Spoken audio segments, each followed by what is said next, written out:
요한복음 5장 1절에서 5절. 그 뒤에 유다인들의 축제 때가 되어 예수님께서 예루살렘에 올라가셨다.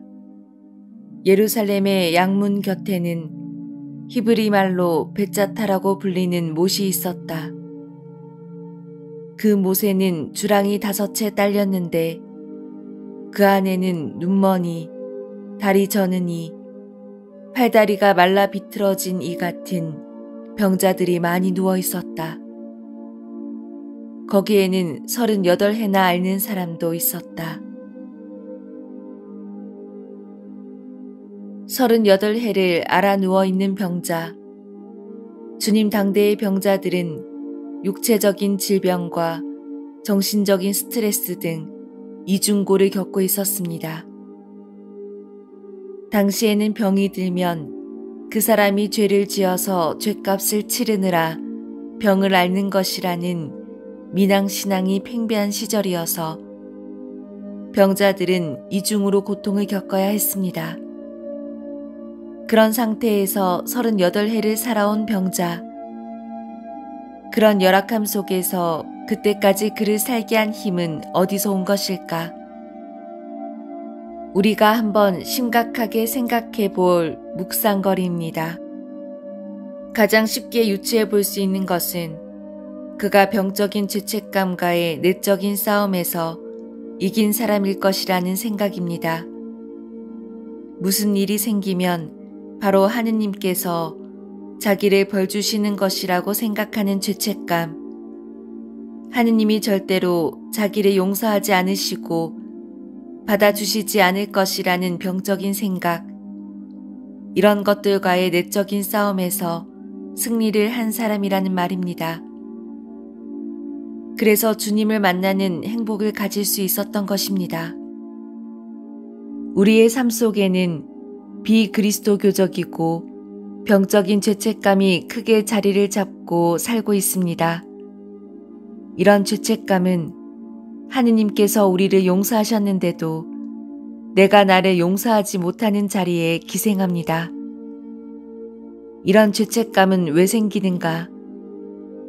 병적인 성찰에서 생깁니다. 신앙생활에서 내적인 성찰은 내적인 탐색을 의미하는 것입니다.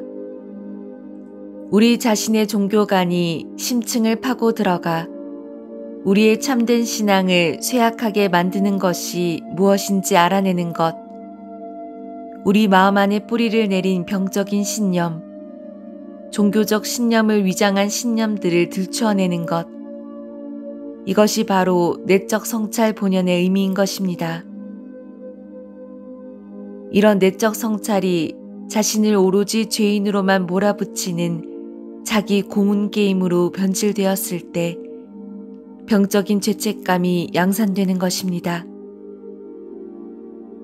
종교는 이런 문제들에 대하여 적극적으로 치유책을 마련을 해야 하고 사람들의 마음에 안정감을 주어야 합니다. 그래야 복음적인 교회라는 말을 들을 수가 있습니다. 이 말은 역으로 이러한 죄책감을 불어 넣어주는 종교는 더 이상 복음적인 종교가 아니라 병적인 자학을 하게 하는 사이비 종교에 지나지 않는다고 말할 수 있을 것입니다. 주님이 하신 일에 역행하기 때문입니다. 그렇다면 이런 부작용을 막으려면 어떻게 해야 하는가? 심리치료에서는 자기 이해, 자기 존중을 중요시합니다. 상처 입고 열등감 많은 사람들을 치료하는 방법, 마음의 힘을 키우는 방법으로는 이것이 최고입니다. 두 번째는 감사하는 마음을 갖는 훈련을 해야 합니다. 그래야 안절부절 변적스럽던 마음이 시간이 가면서 지금 여기에 머물게 됩니다. 그리고 자기가 지금 여기 있는 곳의 불편함에도 불구하고 지금이 주는 것들의 맛을 알게 됩니다. 감사 훈련은 어떻게 하는가?